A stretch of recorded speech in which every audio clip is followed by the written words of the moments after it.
Today's question's from Margot, and Margot's question is about taking questions, and she asks, what do you do if you don't know the answer to a question?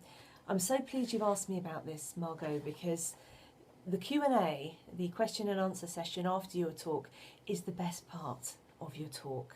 And we need to go back and think about, why do we speak in the first place? We don't speak just to fill time or just because someone else has told us that we should speak. We speak to start a conversation of some kind. Any presentation we make is selling something, whether it's selling a product or service, selling an idea, or you're trying to get people to support a campaign and you're selling your particular perspective on an issue. It is all about selling, and it's all about starting a conversation. So you should never speak and then leave. The whole purpose of speaking is to start a conversation that continues in the Q&A, then continues face-to-face with members of the audience who are there, and then continues electronically, usually these days, over email or social media and so on, until at the end of that process you have succeeded in selling whatever it is that you were trying to sell, and from there you kind of upsell and so on, you deepen the relationship. So I think the Q&A is a really good thing, but yes, it's a really good question. What should you do if you don't know the answer? Really simple answer to this.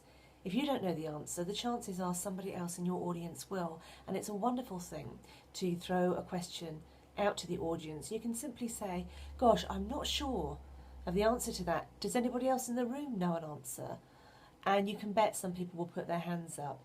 And that's a lovely thing to do on a number of levels. For one thing, it shows the audience that you have an ego that can withstand not knowing everything, and that's really nice. That helps you to build this rapport with your audience, this sense of understanding between you. So you're not saying, oh, I'm on the stage, therefore I know everything. You're able to say, well, actually, I recognise there are people in the room here who also know an awful lot on this subject. Let's involve them. Let's ask them what they think. If nobody in the room knows, then be honest and say, you know, I don't know the answer to that, but I'm going to find out and come back to you. Perhaps we can talk some more later and we can continue the conversation offline or indeed online. Being honest is always the best thing. You shouldn't have a sense of dread if you don't know the answer to something. And if that's how you're feeling right now, just spend some time thinking about that. Just remind yourself, nobody is expected to know everything about everything. Ask the audience for help, and if nobody knows, then say thank you, and I'm going to pick that up, check that out later, and get back to you.